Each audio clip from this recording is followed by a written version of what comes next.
episode of Kewpies in the Kitchen. My name is Celena Schmolzi. Hi, I'm Amalia. And today we are going to be making mushroom risotto. Let's get started. Okay, so the first thing that you're going to want to do is have your pan, and you're going to want to put it on pretty high, like medium high, and put probably about 2 tablespoons of butter. And this makes 4 to 6 servings. I'm actually doing a little bit less, but yeah, I think the one that you're doing is about 4 to 6 servings.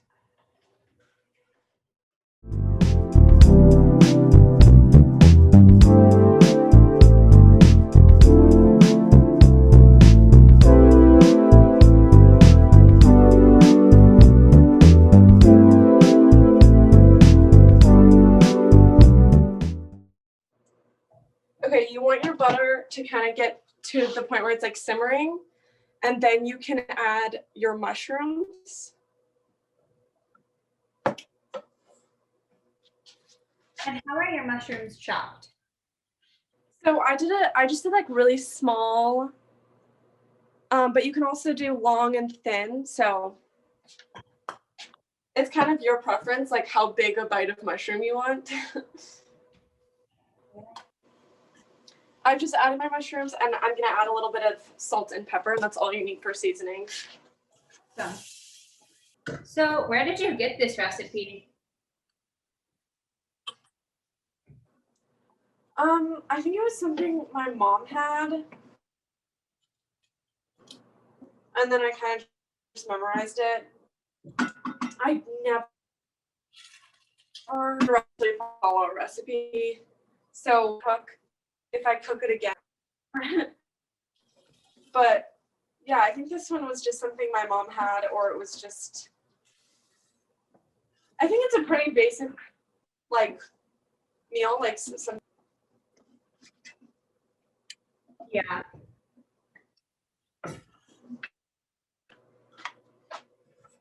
So why did you choose this recipe? I chose this recipe because I wanted it to be a recipe that sort of meant something to me in a way, and this recipe meant something to me because I made it a few times while I was in lockdown in Paris, and it was just, I usually don't really like risotto, but this recipe kind of changed my mind about it. So yeah, that's kind of its significance to me. That's awesome. So you spent quite a lot of time in Paris, right? Can you tell us a little about that? Yeah, so I was there for a year with my family. It wasn't like a year abroad in terms of like attached to the school or something. I was there with my family, and I went to a small high school there, a bilingual high school. And it was a crazy experience. They were like, it was kind of a tough year to go. There was a lot of there were so many things going on at the time in France.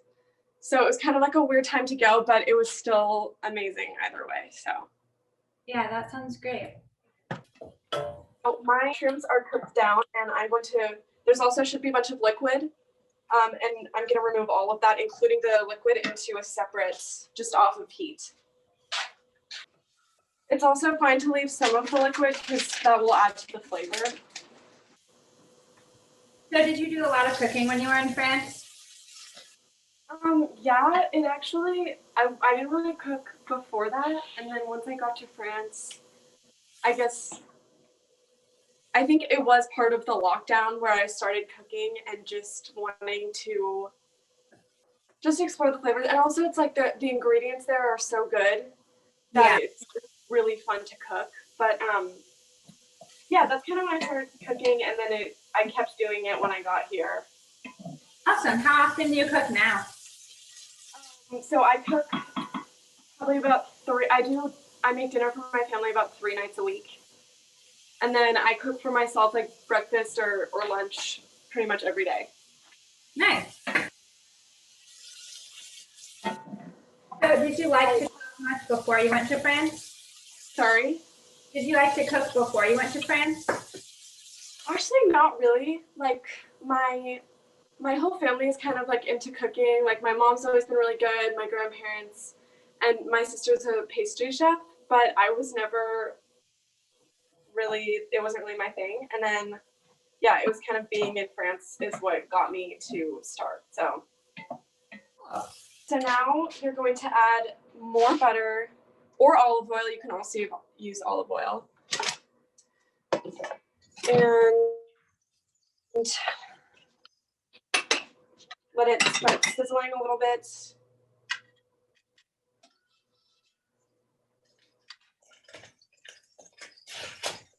And add your onions or shallots.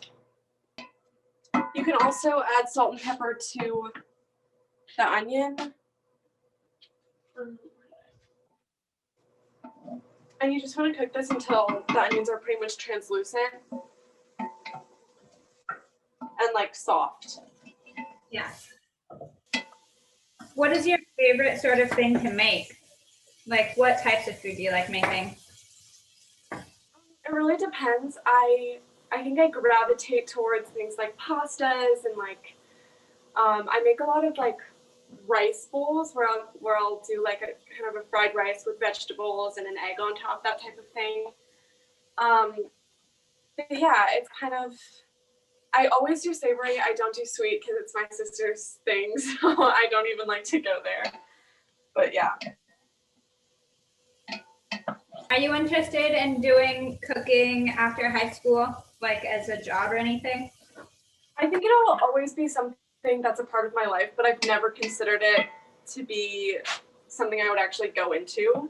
Yeah. Maybe like small things, like if there was a chance to do catering or like volunteer somewhere where cooking was necessary, that would be the only way that it would be bigger for me than it is now. Did you take any cooking classes while you were in Paris? No, I don't. I'm trying to think. Sometimes, you know, it was always like a big part. Like food is always talked about. It's such a big part of the culture. But no, I never actually took a class or anything. It was just sort of something I got into alone and just started getting really into it. So That's cool.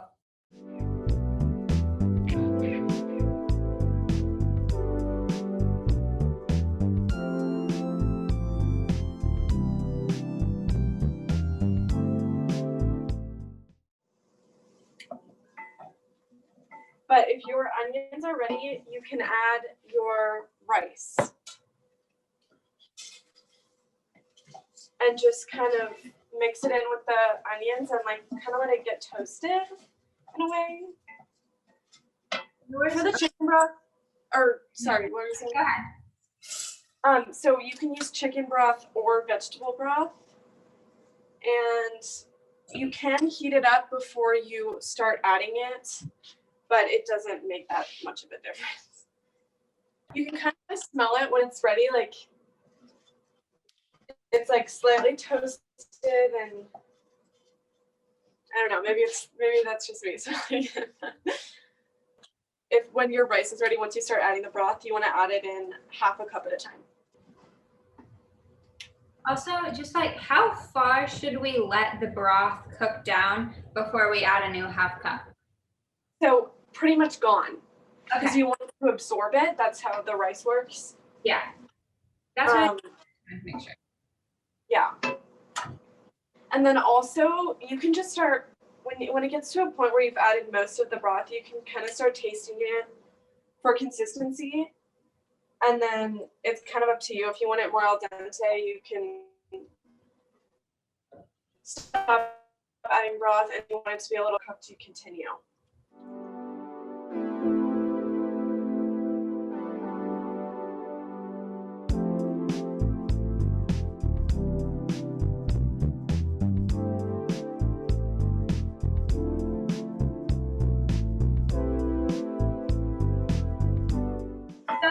How do you think food culture difference in the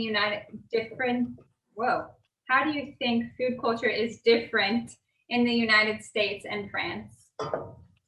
So in France, it's like they take so much pride from their food, and their food it's about, I don't want to be too harsh because I think I have a pretty strong opinion about like the food culture there versus here, but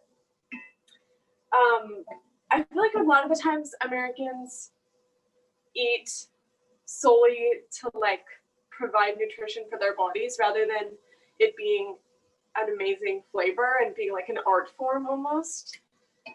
And in France, it's so heavily, food culture is so heavily emphasized. You learn about it in school. You learn how to, in French schools, you learn how to like sit down with people and have a full meal. No matter whether it's a private school or public school, you get a courses for lunch.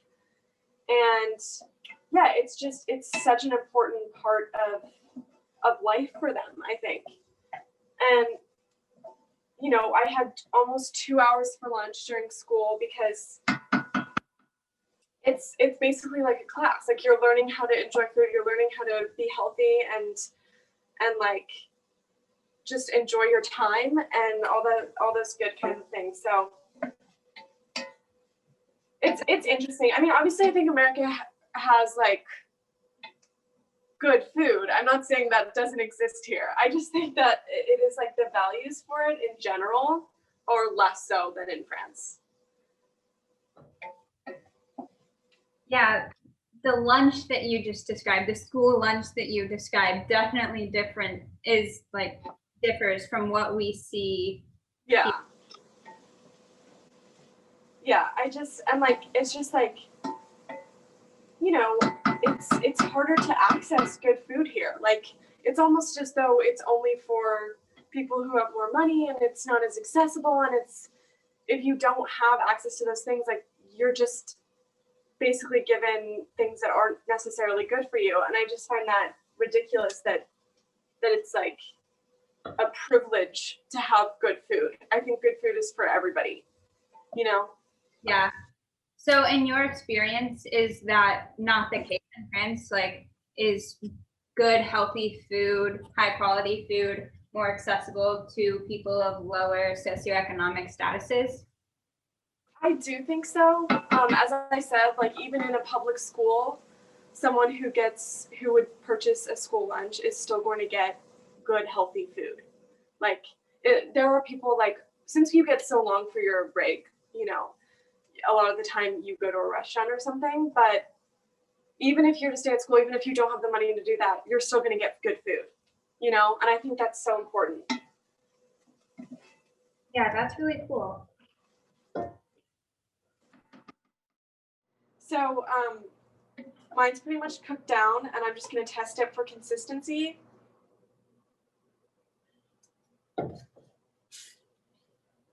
Not there yet.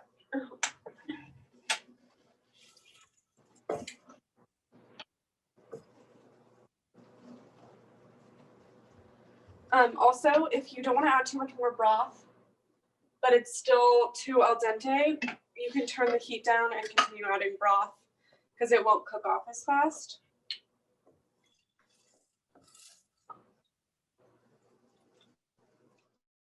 Okay, mine is pretty much ready and I'm now going to add my cheese and I've turned the heat off. And how much cheese do you think you have? That was probably a third of a cup. It kind of depends on how you want it to be. You don't even like, I personally like it because I think it really adds to the consistency and the flavor. But you can even just add it on top if you don't want to mix it in.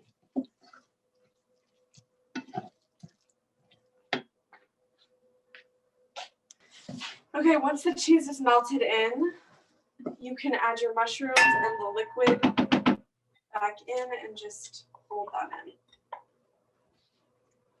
And you can adjust the seasoning at that point as well. More cheese or salt or pepper.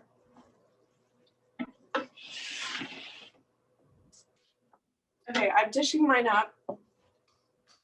And then you can add, I couldn't get it, but if you have parsley or chives, you can put that on top at that point. This is also, you kind of have to eat it. I mean, you can always heat it up again, but it is better if you added cheese to eat it pretty quickly, just because the consistency can get a bit weird if it gets cold. But it can be fixed. It's not like unrevivable, but generally I like to eat it immediately. Cool.